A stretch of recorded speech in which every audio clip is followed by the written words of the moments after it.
I found out my wife was sleeping with my business partner when his Apple Watch pinged a notification to my laptop during our quarterly investor meeting. The message preview was brief but devastating. Last night was incredible. Tell me you're leaving him soon. My hands didn't shake. My voice didn't crack. I finished presenting our third quarter projections to 7 investors while Tyler Brennan sat 3 feet away, nodding along like he gave a damn about our company's future. Like he hadn't been destroying mine for God knows how long. Gentlemen, if there are no further questions, I think we can adjourn, I said, closing my presentation. The investors filed out, shaking hands, making small talk about golf and the upcoming holidays. Tyler lingered, gathering his papers with that easy confidence I'd always admired. Strong quarter, Jason, he said. The numbers don't lie. No, they don't. But people do. We need to talk, I said. My office. 5 minutes. He must have caught something in my tone because his smile faltered. Sure thing. I waited until he left, then screenshot the notification. My phone was already recording, a habit I developed after a supplier tried to screw us over last year. Old Jason would have called that paranoid. New Jason, the one born 30 seconds ago when that message appeared, called it preparation. The walk to my office felt longer than usual. Our company, Brennan and Walsh Digital Solutions, occupied the entire 4th floor of a renovated warehouse in downtown Portland. We'd built this from nothing. 2 guys with coding skills and ambition, working out of Tyler's garage 7 years ago. We'd celebrated every milestone together. He was at my wedding. I was at his daughter's baptism. I thought about Melissa, my wife of 9 years, the woman who'd held my hand through my father's funeral, who'd convinced me to take the leap and start this company, who'd looked at me 2 weeks ago over breakfast and said she was thinking about going back to school for her master's degree. Had she been planning her exit strategy even then? Tyler knocked and entered. I gestured to the chair across from my desk, the same chair where we'd made 1,000 decisions together. What's up? He asked. I turned my laptop around, showing him the notification still glowing on the screen. The color drained from his face. He opened his mouth, closed it, then tried again. Jason, How long? It's not, we didn't. How long? He slumped in the chair. 6 months. Maybe 7. 7 months. While I'd been working 16-hour days to secure our Series B funding. While Melissa had been complaining I wasn't around enough, wasn't present enough, wasn't enough. Does Rachel know? I asked. His wife. The mother of his 3 kids. No, and she doesn't need to. I almost laughed. That's not your call anymore. Jason, please. Think about what you're doing. We have a company to run, investors to answer to. If this gets out, you should have thought about that before you started sleeping with my wife. He leaned forward, hands clasped like he was praying. Maybe he was. We can fix this, all of us. Melissa and I will end it. Clean break. You and I can keep this professional.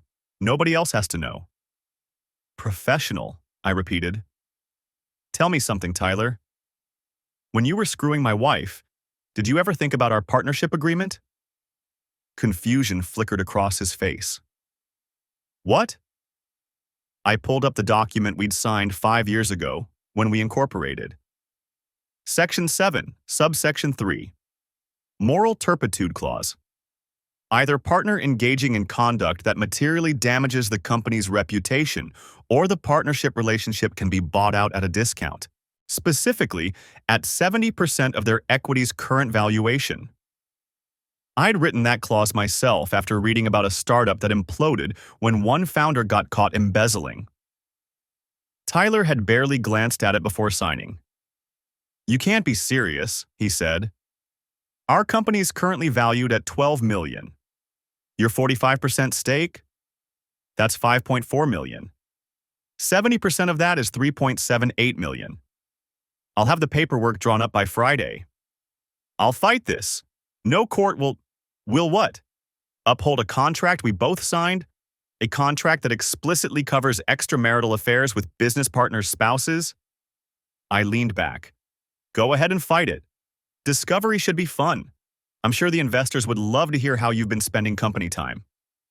His jaw clenched. You vindictive. Get out of my office. And Tyler, you're suspended, effective immediately. With pay, for now. I'll be in touch through my attorney. He stood, knuckles white against the chair back. For a moment, I thought he might take a swing at me. Part of me hoped he would. But he just shook his head and walked out. I sat in the silence of my office, surrounded by the fruits of our labor. The awards on the wall, the photos from company retreats, the signed term sheet from our latest funding round, still in its frame. Then I called my attorney. David Walsh speaking. David, it's Jason. I need a divorce lawyer, the best one you know, and I need someone who specializes in business partnership disputes. Jesus, Jason, what happened? I'll explain everything. But first, I need to know. In Oregon, is it legal to record conversations in your own office? Oregon's a one-party consent state. If you're part of the conversation, you can record it.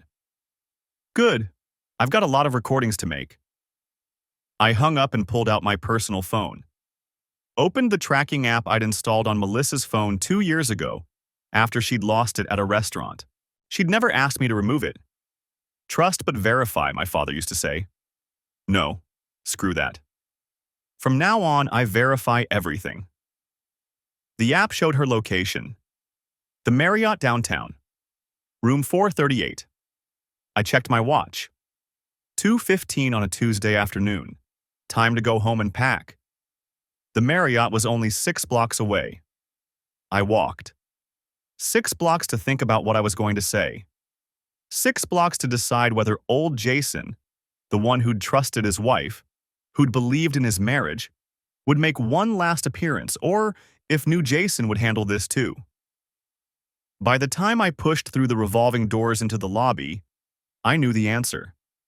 The hotel bar was off to the right, all dark wood and ambient lighting designed to make afternoon drinking seem sophisticated rather than sad. I didn't go there. Instead, I pulled out my phone and opened the tracking app one more time. 4th floor. Room 412. I took the elevator up, my reflection staring back at me from the polished brass doors. I looked the same as I had this morning. Same suit, same face. But something in my eyes had changed. Something had gone flat and cold. The hallway was empty, carpeted in that industrial pattern hotels use to hide stains. Room 412 was halfway down on the left. I stood outside for maybe 10 seconds, listening. Nothing. Just the hum of the ice machine at the end of the hall. I knocked. 3 sharp raps, shuffling sounds from inside. Then Melissa's voice, muffled through the door. Just a minute? She sounded breathless, flustered. The door opened 6 inches, security latch still engaged. Melissa's face appeared in the gap, her hair disheveled, wearing the hotel bathrobe. When she saw me, every drop of color drained from her cheeks. Jason, open the door, Melissa. How did you? The door. Now.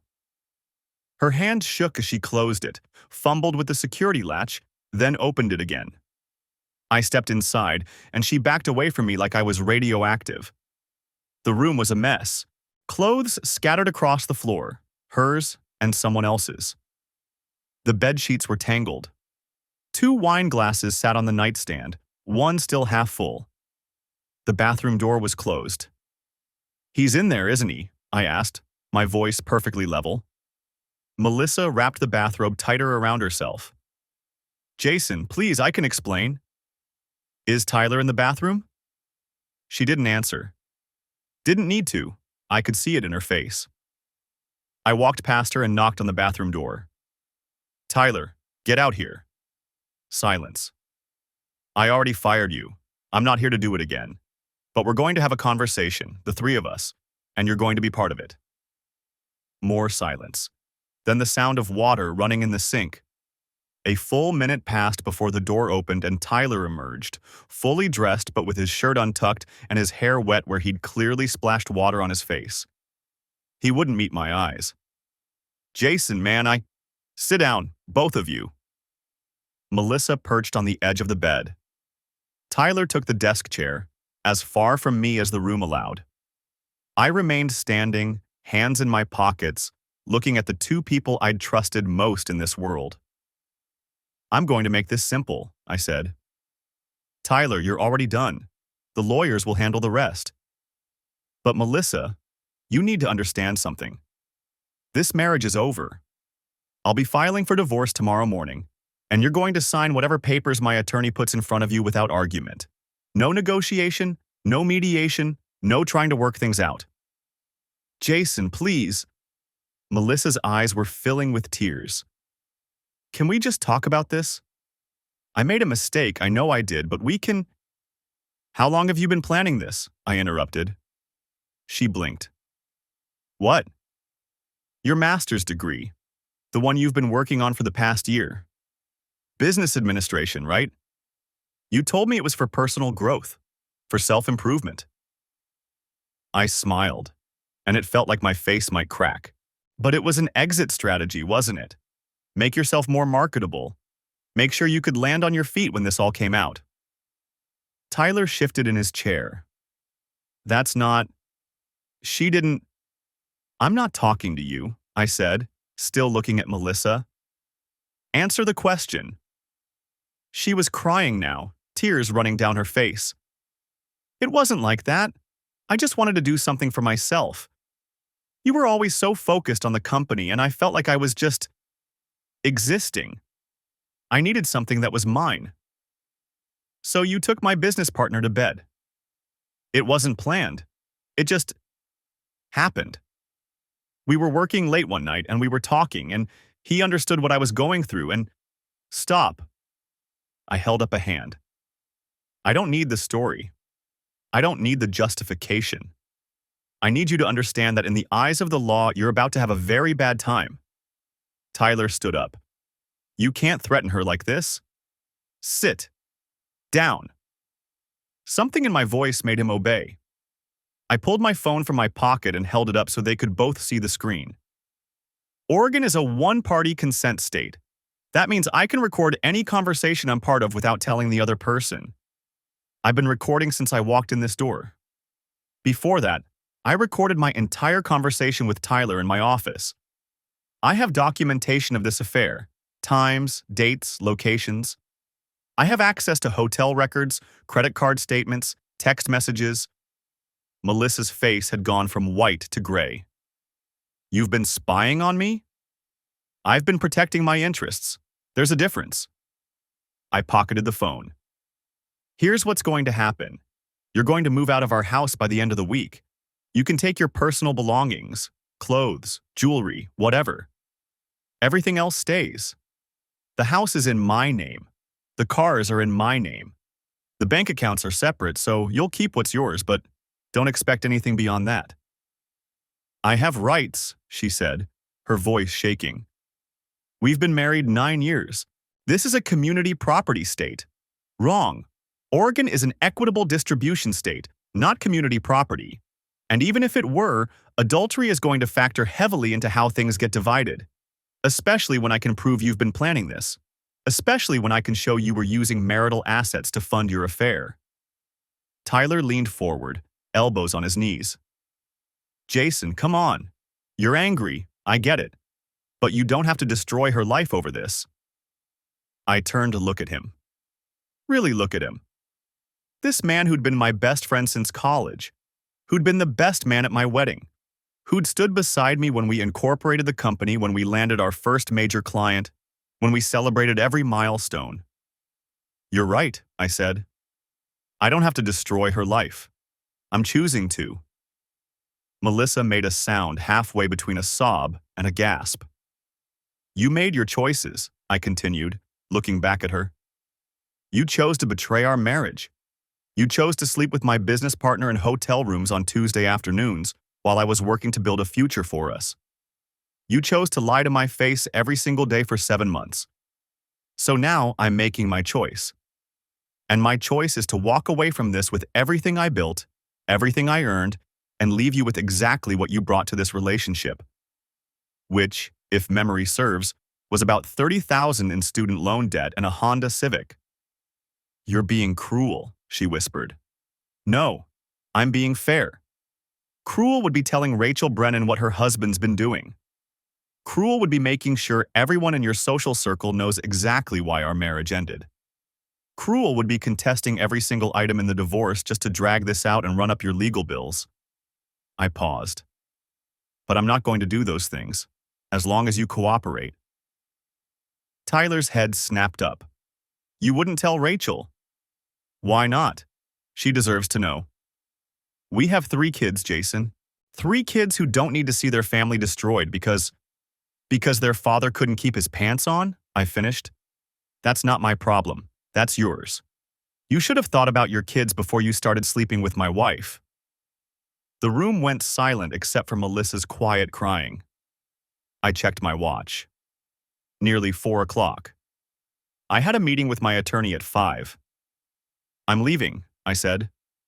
Melissa, you have until Sunday to get your things out of the house. I'll be staying at a hotel until then. After Sunday, the locks get changed. If there's anything you want to discuss, do it through lawyers. Don't call me, don't text me, don't show up at my office. I walked to the door, then turned back one last time.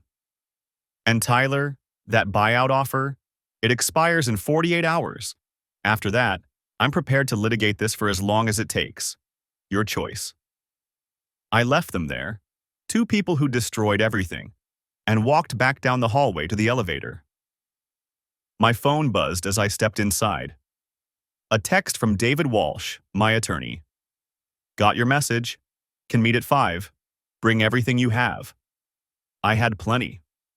The call came 3 days after I'd walked out of the Marriott. Mr. Walsh? This is Detective Laura Bennett with Portland PD. I set down my coffee. The apartment I'd rented, temporary, furnished, downtown, still smelled like someone else's life. Yes? I'm calling about an incident involving Tyler Brennan. He was struck by a vehicle last night around 11 p.m., hit and run. He's currently in critical condition at OHSU. My hand tightened on the phone. Is he going to make it? Too early to tell. He's in a coma. The reason I'm calling, you're listed as his emergency contact at his place of business. Right. Because we'd filled out those forms 7 years ago, back when we were just 2 idiots with a business plan and matching hangovers. I see. Have you contacted his wife? We have. I understand there's been some business complications between you 2 recently. There it was. We're in the process of dissolving our partnership, yes. Why? Just gathering information. When did you last see Mr. Brennan?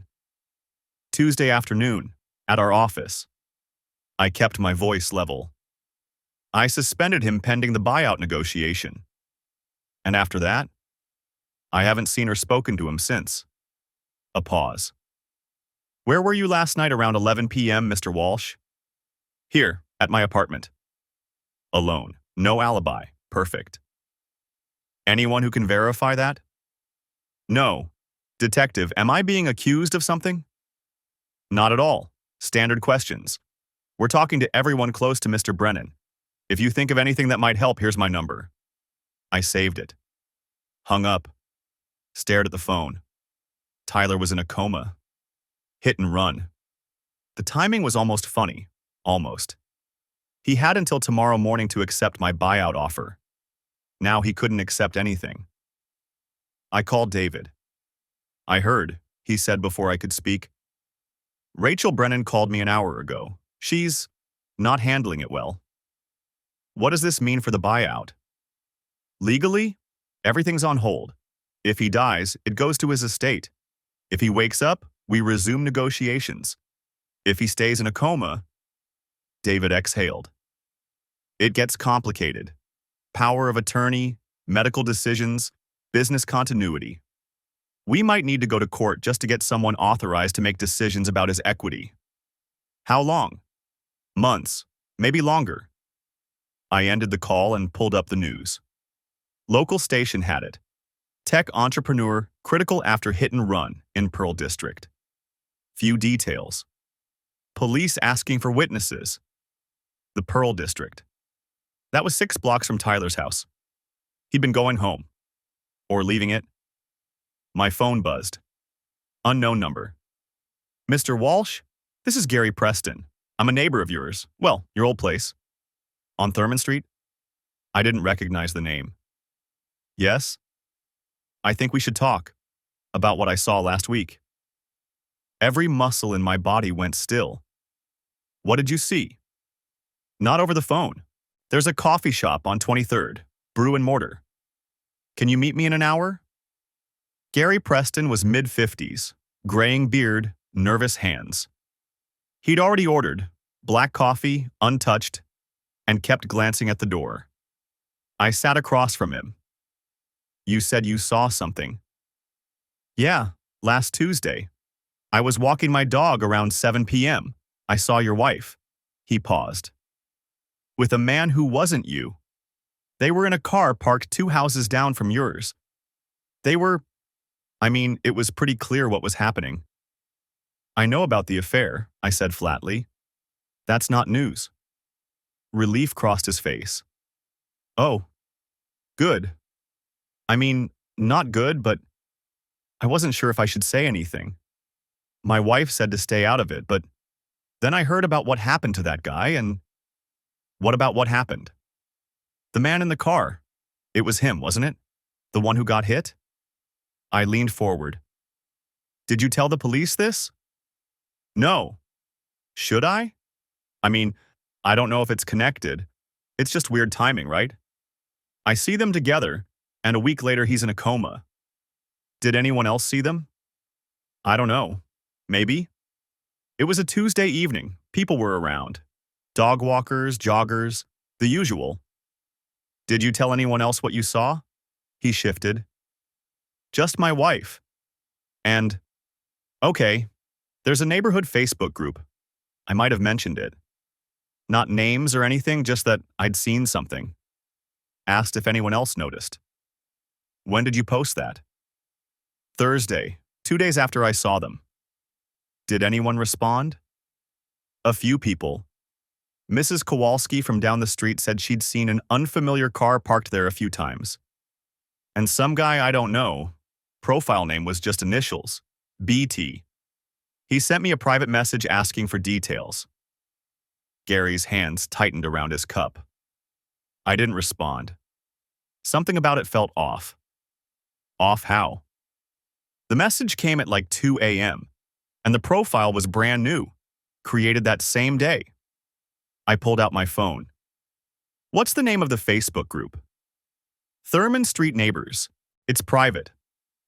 Can you screenshot the post and the message? Send them to me? He hesitated. Is this... what's going on? You don't think someone hurt that guy on purpose, do you? I don't know what to think, but if the police ask you about any of this, tell them everything. Don't leave anything out. You think I'm in danger? The question hung between us. I thought about Tyler in a hospital bed, machines breathing for him, about a car that didn't stop, about a Facebook message at 2 a.m. I think you should be careful, I said. Back at my apartment, I opened my laptop. The Facebook group was easy to find. 217 members, posts about lost cats and parking complaints and recommendations for contractors. Gary's post was still there. Saw something awkward on Tuesday evening. Anyone else notice the couple in the silver sedan near the Walsh's place? Just curious if it's a regular thing. 11 comments. Most were variations of "mind your business" and "why are you spying on neighbors?" Mrs. Kowalski's was there. I've seen that car before. Silver Lexus, usually weekday afternoons. Tyler's car. He'd been parking on my street for months and I'd never known. I checked Gary's message requests, but he'd already sent me the screenshot. The profile, BT, no photo, no other information, had written, I might have seen something too. What time was this? Can you describe the people? Profile created Thursday at 6:47 p.m. Message sent at 2:13 a.m. Friday. Tyler was hit Friday night. I called Detective Bennett. Mr. Walsh, what can I do for you? I just spoke with a witness, someone who saw Tyler with my wife the week before the accident. Go on. I told her about Gary, about the Facebook post, about the message from BT. She was quiet for a long moment. Send me those screenshots and the witness's contact information. You think it's connected? I think it's interesting timing. Mr. Walsh, I'm going to ask you something directly. Did you hire anyone to hurt Tyler Brennan? No. Do you know anyone who might have wanted to? Besides me?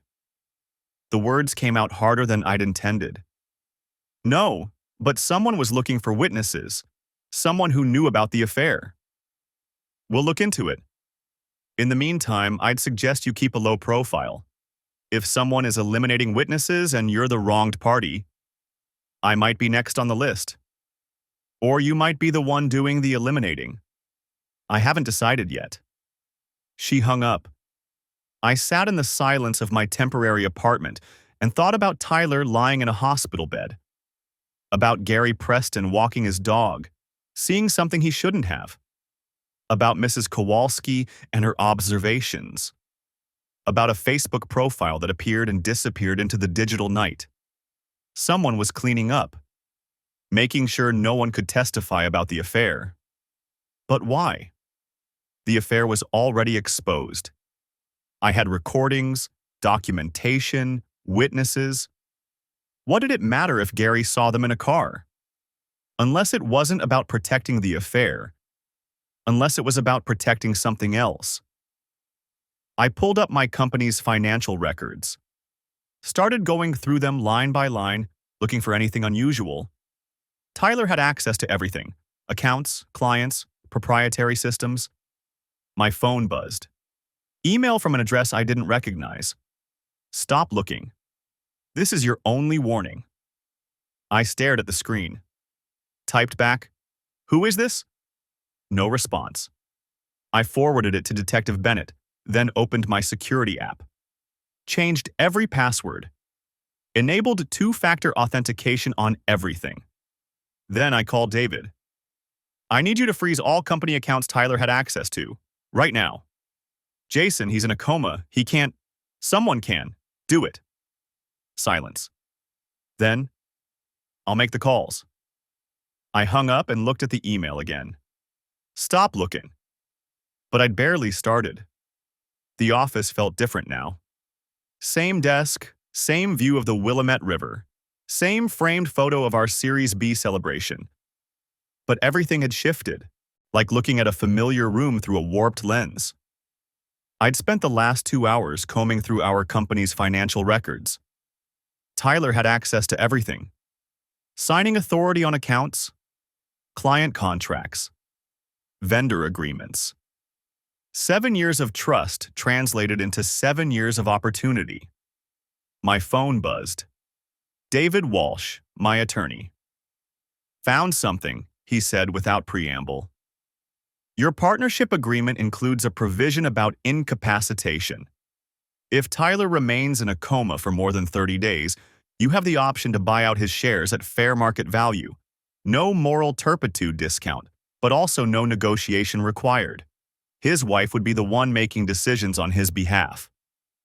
Rachel, Tyler's wife who didn't know her husband had been sleeping with mine, who thought they had a solid marriage while raising 3 kids, who was probably sitting in a hospital room right now, praying for him to wake up.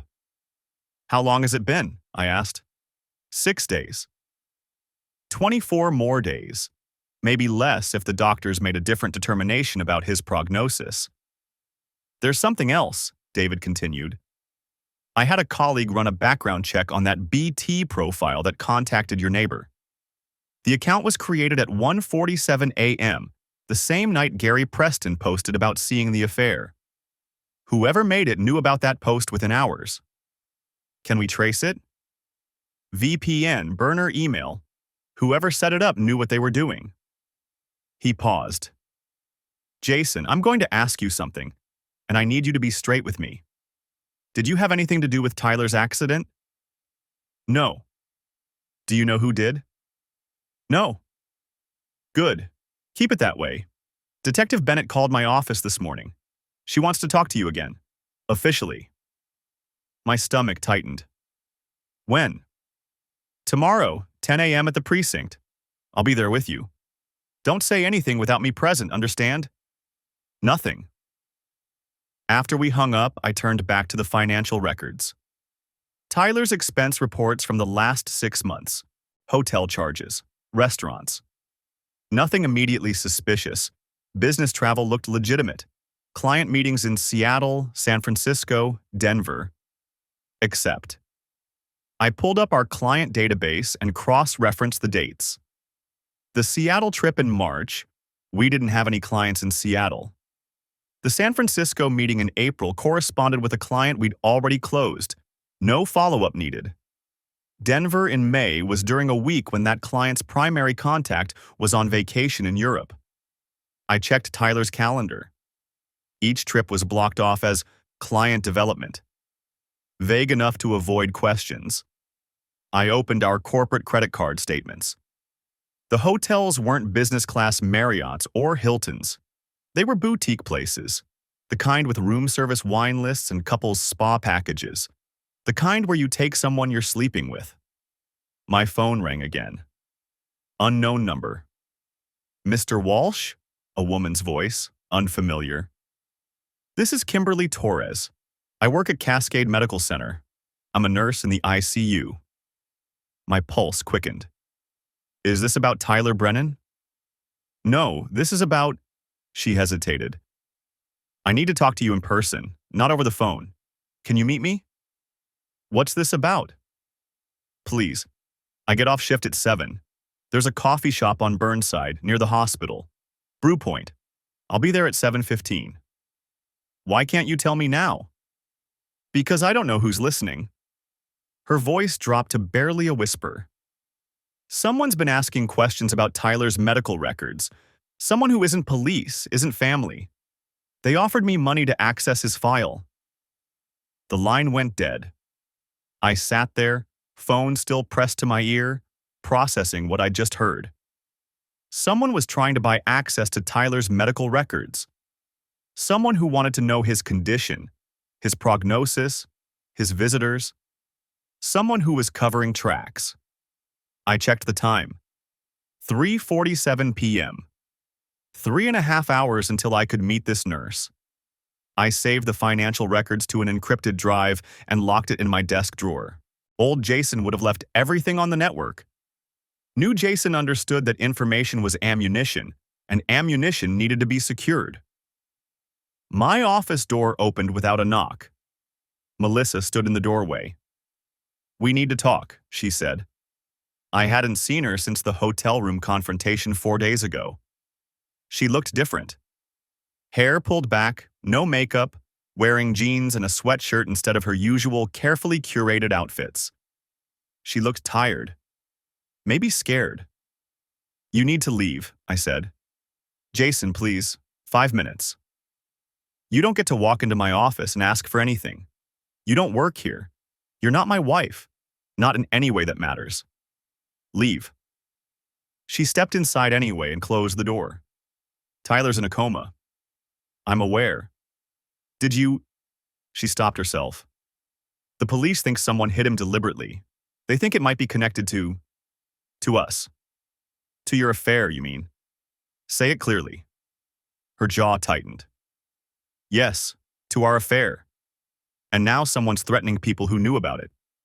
Gary Preston told me someone contacted him online, asking questions. Then you got that email. Jason, I'm scared. You should be. What does that mean?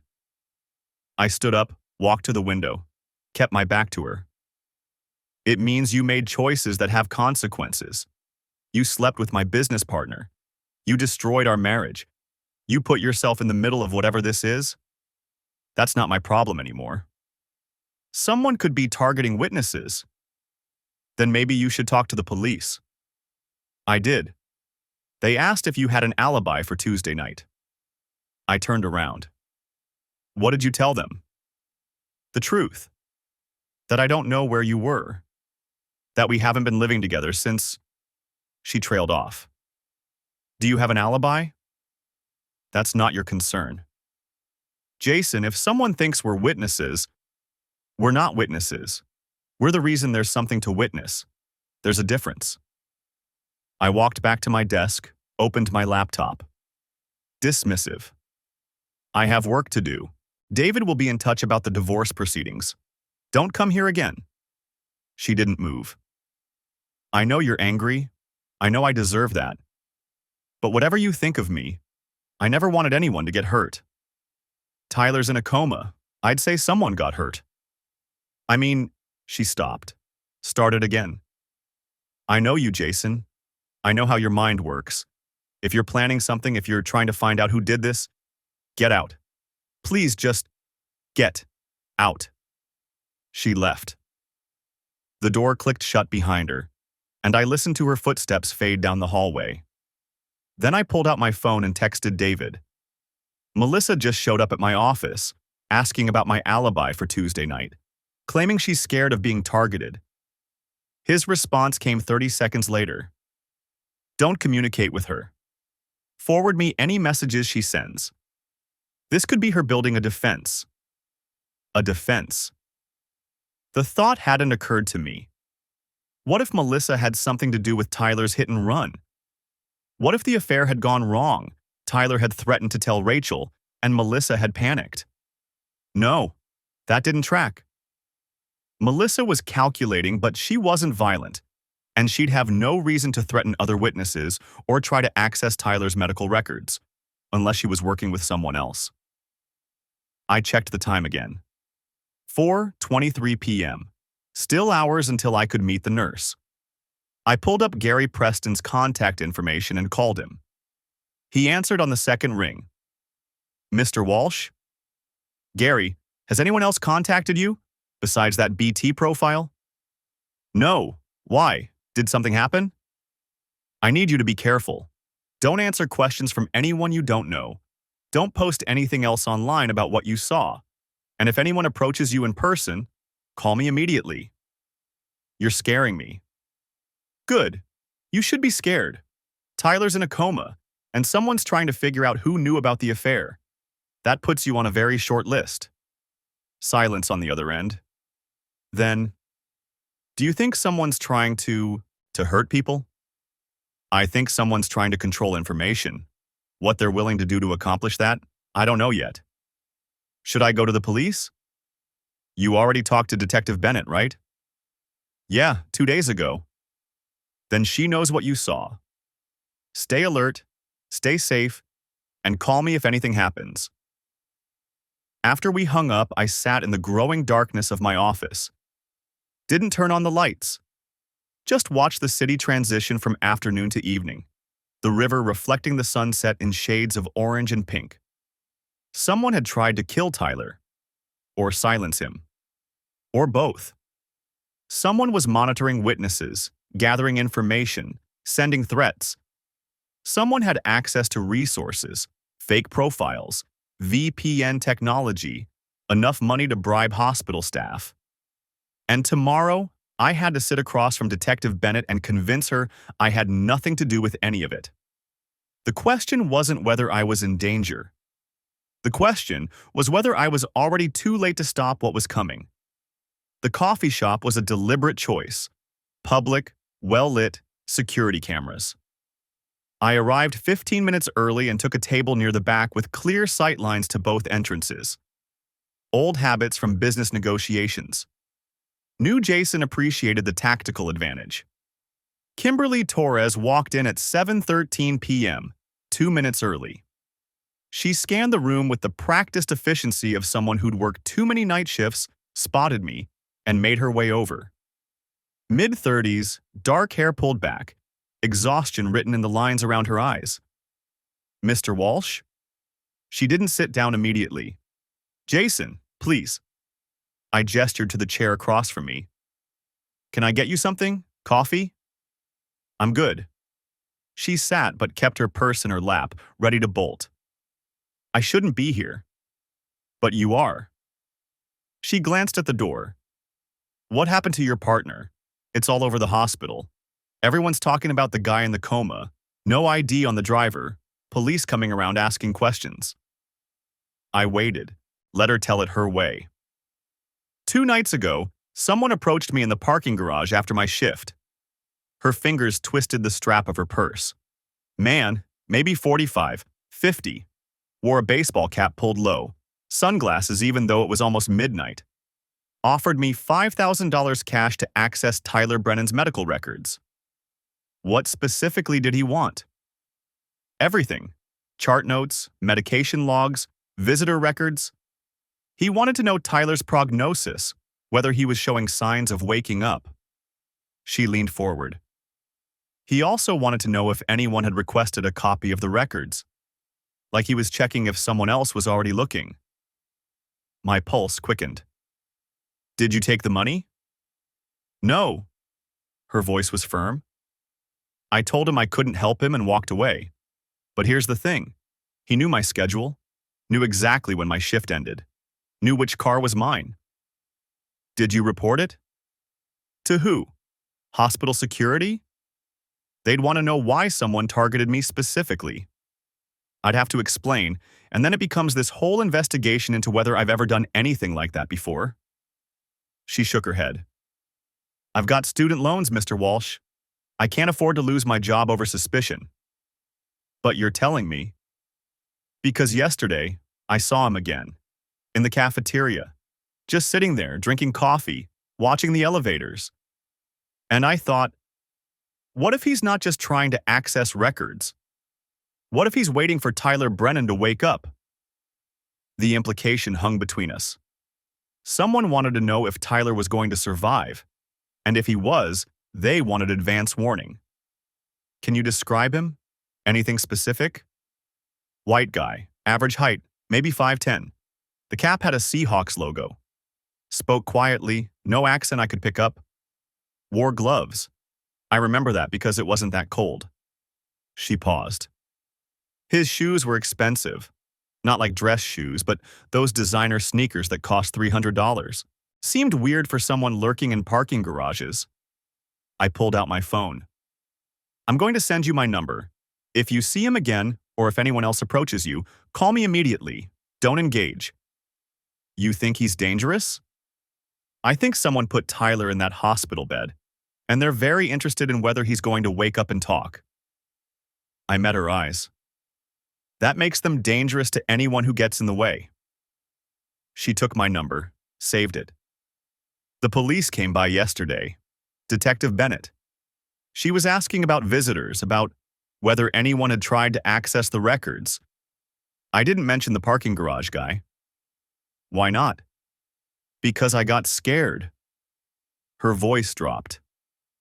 That morning, before the detective showed up, I found an envelope in my locker. No name, no note. Just a newspaper clipping about a nurse in Seattle who lost her license for HIPAA violations. And a printout of my student loan balance. All $73,000 of it. The message was clear. Keep quiet or lose everything. I need that envelope, I said. The clipping, the printout, everything. I threw it away. Where? Hospital trash. Second floor break room. But they empty those every night. Gone then. Another dead end. If anything else happens, anything, you call Detective Bennett and you call me. In that order. She nodded and stood to leave, then hesitated. Mr. Walsh? Everyone knows you and Tyler Brennan had some kind of falling out right before the accident. The detective's going to look at you for this. I know. Do you have an alibi? I was home alone. I kept my voice level. Reviewing financial documents for a potential lawsuit against my business partner. Not exactly airtight.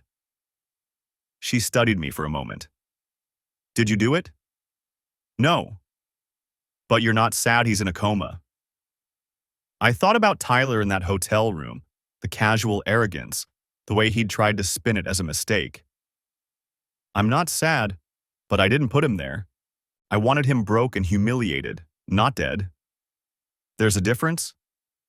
Legally? Yes. I stood as well. Thank you for coming forward. It took courage. She left without another word. I waited 5 minutes, watching through the window as she got into her car and drove away. No one followed her. No one seemed to be watching. But someone was watching. Someone with resources, patience, and a very specific interest in keeping Tyler Brennan's secrets buried. I pulled out my phone and called David. "Tell me you have good news," he answered. "Someone's trying to access Tyler's medical records. Offered a nurse $5,000. When she refused, they left a threatening message in her locker." Silence on the other end. Then, "Jason, this is beyond a civil dispute. If someone's actively threatening witnesses..." "I know. But here's what bothers me. This person isn't just covering their tracks. They're monitoring everyone connected to the affair. Gary Preston gets contacted by an anonymous profile. The nurse gets approached. I get a warning email. I walked to my car, keys already in hand. Whoever this is, they knew about the affair before Tyler got hit. They've been watching. You think someone planned this? The hit and run wasn't an accident? I think someone wanted Tyler silenced, and they're making sure no one can connect the dots." I unlocked the car but didn't get in yet. "David, I need you to do something for me. Pull Tyler's financial records again. Look for any payments to private investigators, security consultants, anyone who might have surveillance capabilities." "You think Tyler hired someone?" "Maybe. Or maybe someone was already watching him and saw an opportunity." I slid into the driver's seat. "Either way, we need to know who has that kind of reach. I'll have something by tomorrow morning." "Jason, be careful. If this person is eliminating witnesses, you're not exactly flying under the radar." "I'm not a witness. I'm a suspect." I started the engine. That might be the only thing keeping me safe. I ended the call and sat in the parking lot. Engine running, mind racing. The pieces weren't fitting together. Someone with money, resources, and detailed knowledge of Tyler's affair. Someone who could track down witnesses, access personal information, and operate with enough sophistication to avoid leaving traces. My phone buzzed. Unknown number. The text was brief. "Coffee shop on Morgan Street. Cozy. You should be more careful about who you meet in public." I looked up sharply, scanning the street. Cars passed. Pedestrians walked by. A couple stood outside a restaurant across the street, laughing at something on a phone. Nothing obvious, nothing threatening. But they were here. Watching. Close enough to know where I'd met Kimberly, what we'd discussed. Close enough to send a message in real time. Another text. "Tyler knew something. That's why he's in that bed. Keep digging, and you'll find out what. Question is, do you really want to know?" I typed back, "Who is this?" 3 dots appeared, indicating typing. Then stopped. Started again. Stopped. Finally. "Someone who's been cleaning up Tyler's messes for a long time. He got sloppy. Now everyone's paying the price." "Did you hit him with the car?" The response came immediately. "I'm not the only one who wanted him gone. Think about it." The dots disappeared. I waited, but no more messages came. I sat there, staring at the screen, Tyler's world unraveling in my mind. What had he been involved in? What had he known that was worth killing for? And how many people had wanted him dead? The text came at 11:47 p.m., just as I was about to set my phone down. "Gary Preston won't be a problem anymore. Neither will the nurse." My hand tightened around the phone. I stared at the words, reading them 3 times before my brain processed what they meant. Won't be a problem anymore. I pulled up my laptop, fingers moving faster than my thoughts. Gary Preston's Facebook profile loaded first. Still active, last post from this morning. A picture of his dog. Nothing unusual. I searched his name with Portland, and accident and death. Nothing. The nurse, Kimberly Torres. I didn't have her social media, but I searched her name with the hospital. Nothing there either. My phone buzzed again. They're not dead. I'm not a monster. They just relocated. New opportunities. Fresh starts. You understand? I typed back fast. Who are you? The response came immediately. Someone who's been protecting their investment. Someone who knew Tyler was going to burn everything down. What investment? 3 dots appeared, disappeared, appeared again. $2.3 million. That's how much Tyler embezzled from the company over 18 months. You didn't know, did you? My stomach dropped. 2.3 million. I thought of the expense reports I'd found, the fake business trips. I'd assumed maybe 50,000, maybe 100. Not this. Prove it. Check the Singapore account. The one Tyler set up for international expansion. Password is Rachel's birthday backwards. Asterisk. I opened a new browser window, my hands shaking now. We did have a Singapore account. Tyler had insisted we needed it for potential Asian clients. I'd signed the paperwork, but he'd managed it. I found the login page, entered Tyler's email. For the password, I tried Rachel's birthday, 071588. Backwards, 885170. The account opened. Transaction history loaded. My eyes scanned the numbers and my throat went dry. Transfers out. Dozens of them. Small amounts at first, 5,000 here, 10,000 there, then larger, 50,000, 100,000. The dates went back almost 2 years. The receiving account was listed as TB Consulting LLC. Tyler Brennan. He'd been stealing from us, from me, from our investors. While sleeping with my wife, while sitting across from me at board meetings, while we'd celebrated our Series B funding. Another text. Now you see. I couldn't let him destroy everything. He was going to take the money and run. Probably with your wife. Leave you holding the bag when the auditors came. I sat back in the hotel chair, the laptop screen blurring. The affair had been devastating. But this was different. This was criminal. This would destroy the company, destroy our investors' trust, potentially send me to prison if anyone thought I was complicit. Why tell me this? Because you're not the enemy. You're a victim, just like me. Tyler made a lot of promises he couldn't keep, to a lot of people. Who are you? Someone he owed money to. Someone he made guarantees to. Someone who watched him throw it all away on hotel rooms and gifts for your wife while the rest of us got nothing. An investor. Had to be. Someone Tyler had made side deals with, promises of returns that our legitimate structure couldn't support. Which investor? Does it matter? What matters is that Tyler's mess is contained. The witnesses are handled. The evidence is buried. You can move forward with the buyout, clean up the Singapore account, and no one needs to know how close you came to federal prison. My jaw clenched. This person, whoever they were, had just confessed to witness tampering at minimum. Maybe attempted murder. And they were talking about it like they'd done me a favor. I didn't ask for this. No, but you benefited from it. Think about that before you go to the police. The texts stopped. I waited 5 minutes, then 10. Nothing. I looked back at the Singapore account. $2.3 million. Gone. Transferred to Tyler's personal LLC, then I clicked deeper into the transaction history, dispersed to dozens of other accounts. Some I recognized as legitimate vendors. Others were just account numbers. I took screenshots of everything. Saved them to an encrypted folder. Sent copies to my personal email and David's. Then I called David. It's almost midnight, he answered, voice thick with sleep. Tyler embezzled over $2 million from the company. Silence. Then, say that again.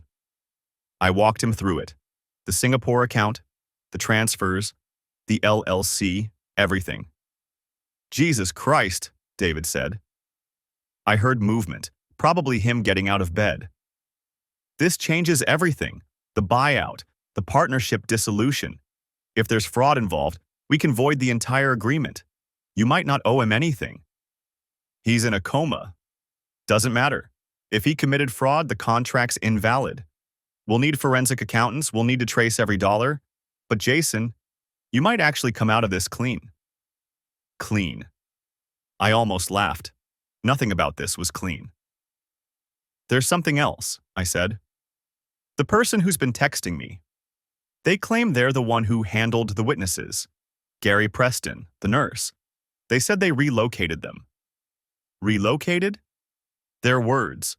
They also said they're an investor. Someone Tyler owed money to. David was quiet for a long moment. Jason, you need to tell Detective Bennett about these texts. The texter said Tyler was going to run. Take the money and disappear, probably with Melissa. Leave me to face the consequences. All the more reason to go to the police, if someone's eliminating witnesses to protect themselves, or to protect me. What? I stood up, pacing the hotel room. Think about it. If Tyler had run, if this had all come out after he disappeared, who would the investigators look at? Me, his partner, the guy who signed off on the Singapore account. I'd be the one facing federal charges while Tyler lived on a beach somewhere with my wife and our money. You're not seriously defending whoever did this? I'm not defending anyone. I'm just saying, the timing. Tyler gets hit by a car 3 days after I confront him. Right when he might have been planning to run. Right before he could empty that account completely. Jason? And now the witnesses are gone. The neighbor who could testify about the affair. The nurse who could confirm someone was trying to access Tyler's medical records. Everyone who could complicate things just vanishes. David's voice hardened. Listen to yourself. You sound like you're grateful. Was I? I looked at the laptop screen, at the evidence of Tyler's betrayal. Not just the affair, the theft, the fraud, the systematic destruction of everything we'd built together. I'm going to forward you these screenshots, I said.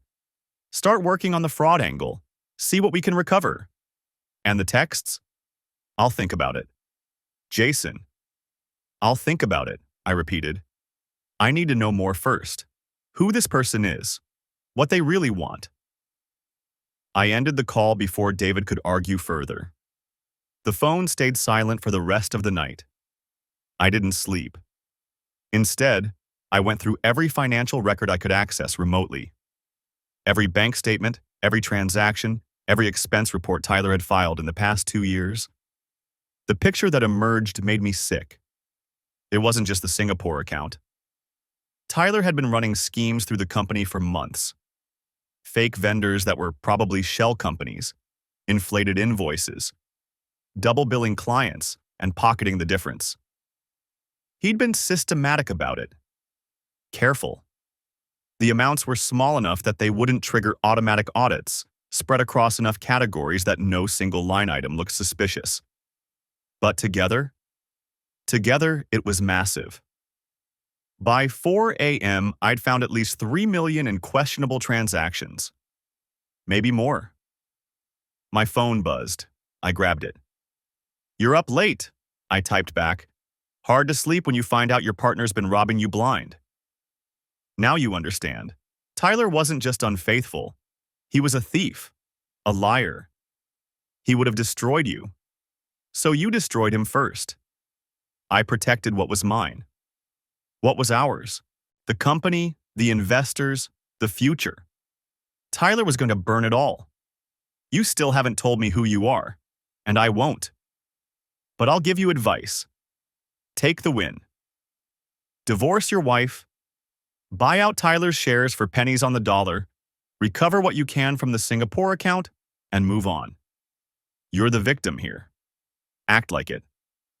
What about the hit-and-run investigation? Detective Bennett is competent, but she's got nothing. No witnesses, No camera footage, no physical evidence. Tyler's accident will remain unsolved. These things happen. And if he wakes up? The response took longer this time. He won't. 2 words. Flat. Final. I stared at them, my chest tight. How can you be sure? Because I know what his injuries are. Because I know the doctors give him less than a 5% chance. Because even if he does wake up, he'll have brain damage severe enough that his testimony won't matter. You sound very informed. I make it my business to be informed. Just like you should. Stop looking backward, Jason. Start looking forward. You have a company to save? Asterisk. The texts stopped again. I sat in the dark hotel room, watching the sky lighten outside the window. Somewhere in this city, Tyler lay in a hospital bed, machines breathing for him. Melissa was probably asleep in our house, in our bed. Gary Preston had vanished to some new city with whatever payment he'd received. Kimberly Torres was gone too. And I was here, holding evidence of crimes that could send Tyler to prison for years, if he ever woke up. My phone showed 5:47 a.m. David would be up soon. Detective Bennett would probably call today with more questions. I needed to decide what to tell them. The truth? That someone had been systematically eliminating witnesses while feeding me information about Tyler's crimes. That I'd been receiving texts from someone who might have tried to kill my business partner? Or the simpler version, that I'd discovered fraud, that I was the victim, that Tyler's hit and run was a tragic coincidence? My phone buzzed one more time. Choose wisely. Detective Bennett sat across from me in the interrogation room, a folder thick with documents between us. David Walsh sat to my right, silent and watchful. 3 months had passed since Tyler's accident. Mr. Walsh, Bennett said, we're closing the investigation into Tyler Brennan's hit and run. Insufficient evidence to pursue charges. I nodded, keeping my face neutral. I understand. What I don't understand, she continued, leaning forward, is the remarkable timing of everything that followed. Your business partner gets hit by a car. 2 witnesses relocate out of state within days. You discover millions in embezzled funds. Tyler dies in the hospital before regaining consciousness. She tapped the folder. It's almost too convenient. Convenient isn't the word I'd use, I said carefully. What word would you use? Justice. David's hand tightened on his briefcase, but he didn't interrupt. Bennett studied me for a long moment.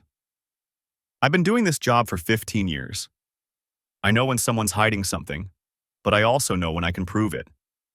She stood up. You're free to go, Mr. Walsh. Enjoy your company. In the parking lot, David grabbed my arm. What the hell was that? Justice? I pulled free. It's the truth. Tyler stole from me, slept with my wife, and nearly destroyed everything I built. He's dead. That's justice.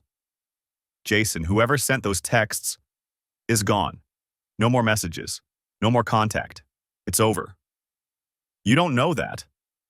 I looked at him squarely. Yes, I do. Because whoever it was got what they wanted. Tyler's dead. The embezzlement is being handled quietly through civil recovery. The company's reputation is intact. There's nothing left to protect. David shook his head. You've changed. Yes, I said. I have. The divorce finalized 6 weeks later. Melissa signed everything without contest. She'd hired an attorney who took one look at the evidence of the affair and the financial devastation Tyler had caused and advised complete cooperation. She walked away with her car, her personal belongings, and nothing else. I saw her one last time, at the final hearing. She looked smaller somehow. Diminished. I'm sorry, she said in the courthouse hallway. For all of it. I know you are. Do you think you'll ever forgive me? I considered the question honestly. No, but I don't need to.